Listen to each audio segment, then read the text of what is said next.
In this video, we're going to examine how good games are also great learning environments. It turns out that if a game is successful commercially, it also follows certain principles that help us learn and that would support learning in any place, whether it's a game or a classroom.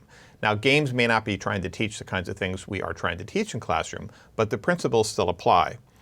These are the 10 principles, and they're drawn from a number of sources, including scholars like James G. and motivation scholars like the people behind self-determination theory, Ryan and Deasy, and also my own experience and my colleagues' experience in designing and testing learning environments that are engaging and that support gameful learning.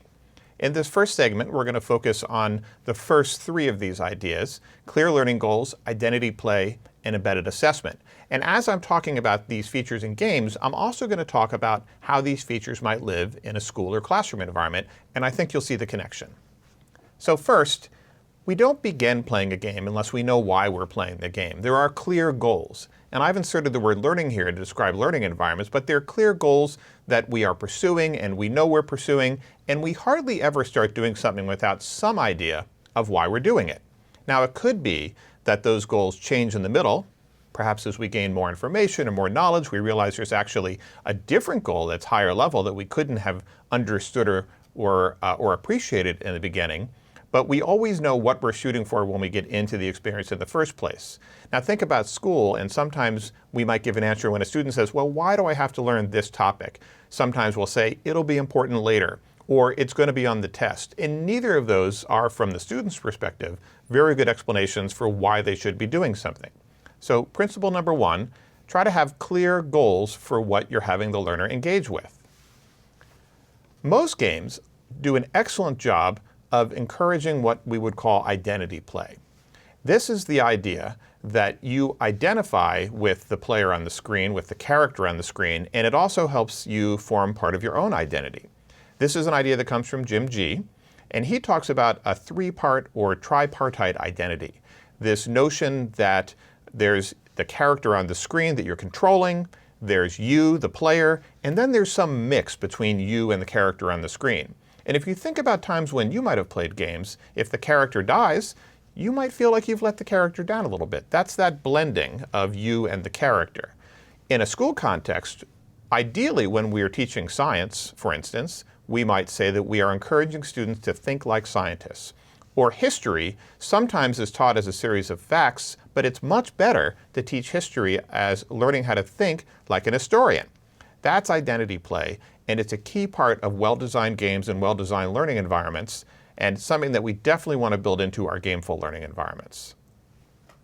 Assessment is one of the key activities in school. I would argue, and many people would argue, that it's become overemphasized in much of current education. If we think about the testing cultures or No Child Left Behind or other frameworks that lead us to do a great deal of assessing of learning, but in fact it's crucial to learning.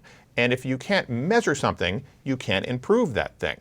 So it's important that we have assessment in learning, but how we do it can be highly variable.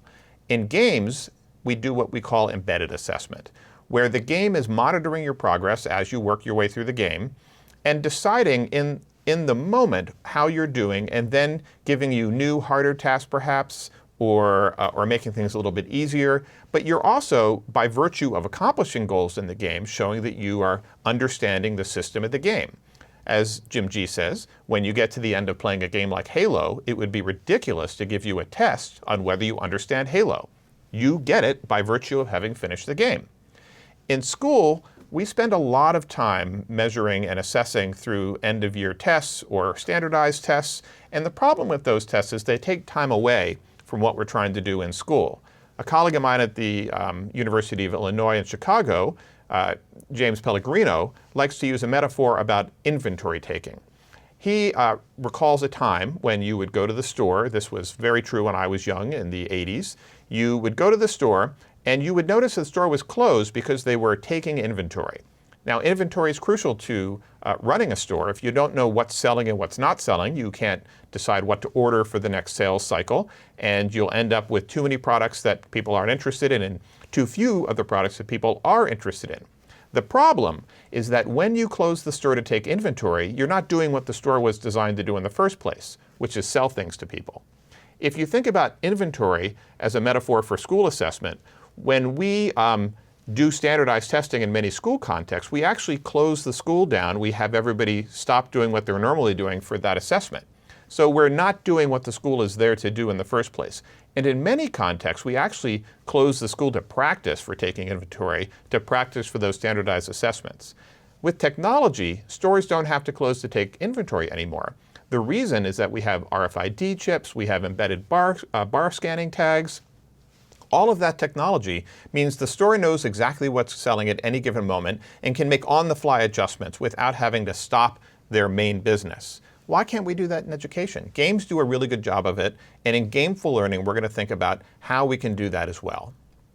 In this first segment about the 10 principles, we talked about clear learning goals, we talked about identity play, and we talked about embedded assessment. In the next segment, we're going to talk about 4 principles that are directly related to motivation.